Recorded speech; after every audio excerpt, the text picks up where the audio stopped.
Bonjour à vous et bienvenue pour ce nouveau labo de zoologie. Aujourd'hui nous allons faire hommage à Gandalf qui, comparé à ses compagnons, n'a pas fui ce pauvre fou.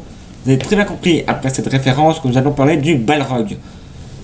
Alors, préparez vos haches, préparez vos tours de magie, parce qu'on va dans le monde magique de Tolkien. Oh yeah! Les Balrog sont des créatures puissantes de feu. Les créatures donc imaginaires de la Terre du Milieu.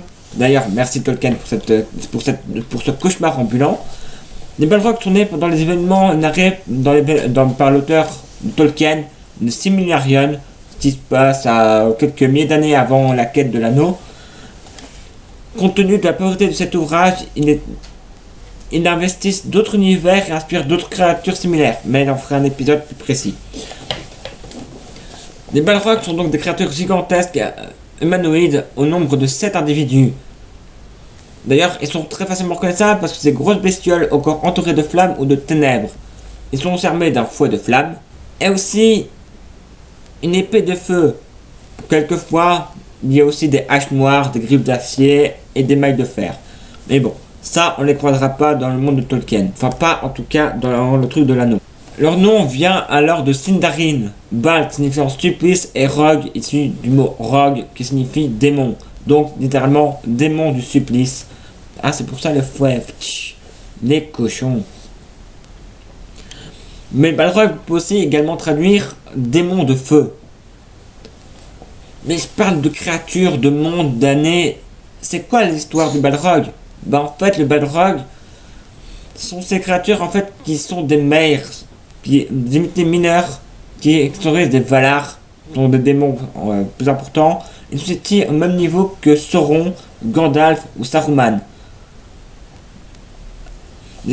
J'expliquerai peut-être un épisode spécifique sur le monde de Tolkien, les différents niveaux, parce que ça peut être très compliqué.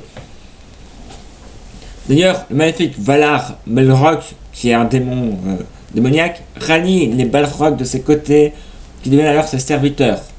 Mais n'empêche, un démon démoniaque, bravo Captain Obvious. Hein.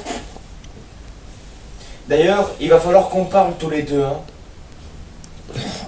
Après, là, je tourne l'épisode. Ta gueule. Mais donc, les Valar capturent Melrog, puis traquent les Balrogs et en tuent quelques-uns.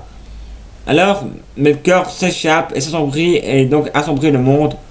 À ce moment-là, les Balrogs survivent. Seulement les Balrogs qui sont prévus survivent.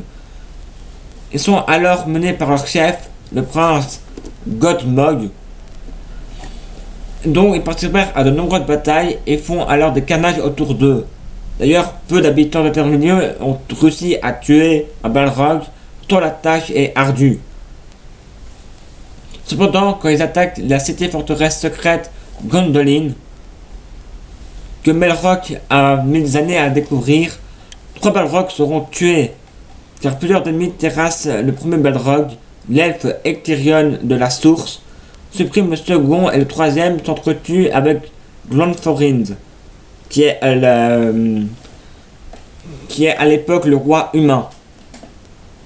Suite à la chute définitive de Melkor, à la fin du premier âge, les Balrogs disparaissent. Disparaissent ou se cachent. Ceux qui ne sont pas tués et traqués préfèrent se planquer sous terre. Malheureusement, au troisième âge, des nains de la Moria creuseront très profond la terre et sans le vouloir, ni même le savoir, libéreront le Balrog qui se trouvera là. Aussitôt, une tuerie et une grande partie des nains de la cité seront tués, dont le roi Duvin, 7ème du nom, et son fils, et beaucoup d'autres nains quitteront la cité, ce qui mènera d'ailleurs au retour de Gimli dans le massacre. Pendant les événements aussi des Silence Anneaux, la communauté de l'anneau rencontre d'ailleurs ce Balrog qui a été entièrement libéré, que Gandalf affrontera et terrassera, mais au prix d'un grand sacrifice. Bien sûr, on en retrouve dans la littérature avec la Terre du Milieu. Dans le jeu vidéo Terre du Milieu, Shadow of the Legend, à un moment on le voit aussi. Et on trouve aussi dans beaucoup d'imagerie qui est tirée de l'œuvre de Tolkien.